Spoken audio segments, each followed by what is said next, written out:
So it's been a couple days since last Ivan Torrent's album Onyria released.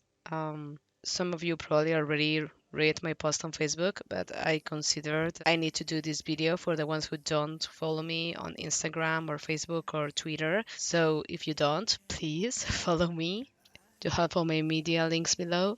And as always, forgive my English because, as probably many of you know, I'm a Spaniard, so English is not my first language. So I try to do my best. Um, um, Forgive me if I still can't find good enough words to describe what a masterpiece this album is on absolutely every level. From the composition to the instrumentation, the selection of voices, the mix of sounds and effects, and of course the artwork in the book, everything, each note, each chord, and every image fully breathes the dreamlike and extra dimensional feeling to which Ivan transports us every time with his music, with a beautiful and delicate elegance, which could be both revitalizing or heartbreaking. Um, I could say Onyria is not just a dream, it is an indescribable and personal journey which goes from the darkness of pain to the illumination of recovery, going through impressive ups and downs, just like life itself. Or at least that's how I felt it. This cinematic album has 22 tracks in which you can find everything: orchestra, hybrid, electronic, acoustic elements. But at the same time, all the songs do mix wonderfully within the same trip. A trip that you cannot miss and which you will not regret. I guarantee that. So this is my favorite list of tracks, which are Deus Ex Machina, Love Hearts, Grief, Lionheart, Stronghold, Mirage, Into Eternity, Hypervalion, Lady Dragon, Philanthropy, Plenilune, and Resilience. I can only congratulate my beloved Ivan for his enormous creative display and all the effort invested in this record. I think 5 years of waiting have been worth it. And I also want to congratulate and thank everyone involved in this project, from the spectacular musicians, orchestra, choirs, and my fellow singers for their spectacular performance. Those are Lara Ausensi, Mireth Soltvet, I'm sorry, I don't know how to pronounce that, Nalimon, Kirene Rodriguez, Clara Soras, Estela Martin, Marta Merino, and I can't forget Pablo Cano for his spectacular guitars because they touch me a lot.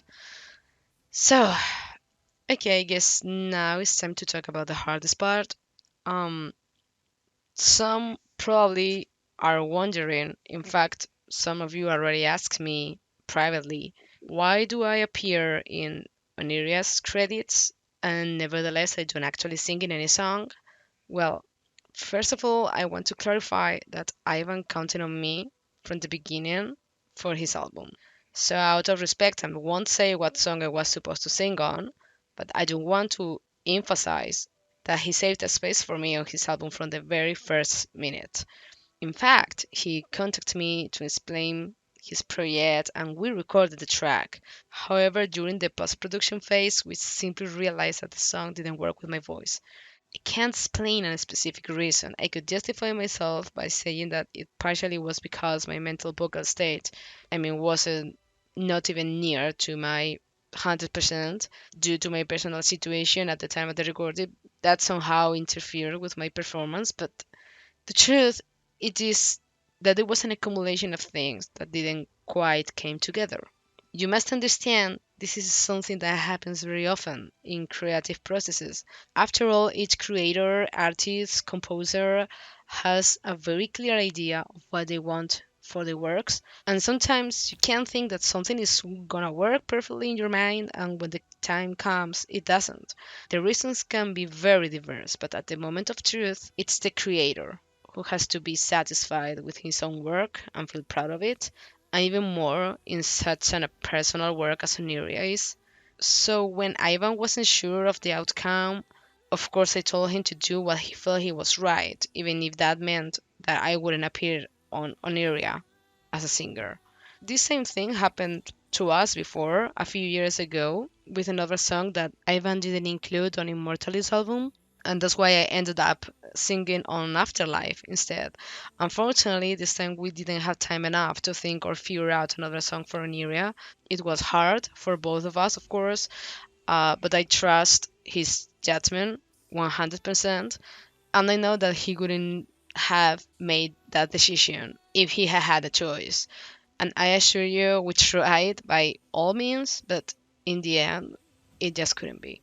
For the most paranoid minds, no. Of course, there is no problem between Ivan and me. We haven't argued nor fight or anything like that. We're good friends. We get along gratefully. Even after telling me that in the end I wouldn't appear on his album, Ivan and I kept talking about the project, and he's always had, has, and will have my deepest and most heartfelt support in every project he will embark on. But I can't deny that not being part of an area was disappointing on a personal level. Not with Ivan, of course, but with myself. In a way, it's been hard for me to listen to this magnificent, magical, and incredible sentimental work, knowing what could have been and finally wasn't. And somehow I feel that I wasn't at the level, I wasn't up to the task. And that really made me feel like a failure, not only professionally, but also on a personal level. I must say that Ivan showed like very close, very friendly, very sensitive, and comprehensive because he knew that that would be a very sad news for me. For me, Ivan is a very special person, and he is one of the best, if not the best, composer whom I've had the pride and honor to work with. I know this album has his most personal and heartfelt touch, and it tells a very hard chapter in the story of his life. So somehow I regret because I would have liked to be there more than I was. I've already said this in a few interviews, and I will always say it. Ivan was the first composer who believed in me, and thanks to him, I've been able to start on my own journey into cinematic music.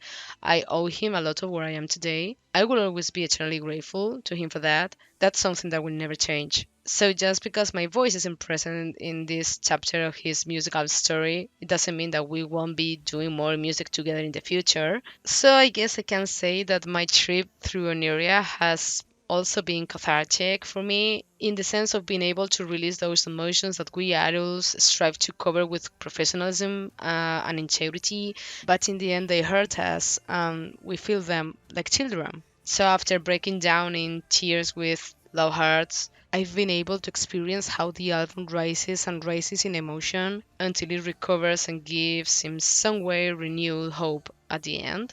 And with that hope, I will keep walking the path straight to my next chapter, learning from my failures and looking for to brand new and hopefully more lightning future. So I can only end by saying that I'm very happy for Ivan, for my friend. I hope this album and the ones to come bring him the best, and I wish he will continue gifting us with his music and his talent because he is so amazing. So next time I hope to be to my 100% for him, and he knows that he can count on me for whatever he needs. So I can't wait to see what new wonders will come out from that marvelous head. And of course, some new vocal covers are gonna be dropping on my channel soon, so stay tuned. Follow me on the media links below. Subscribe, ring the bell. I'm sorry for the drama at the Bible, kind of. I'll let you the link to Onyria's album on Bandcamp if you want to purchase it. Thank you so much to everyone for listening. Hope you have a Merry Christmas, a Happy New Year, and see you soon.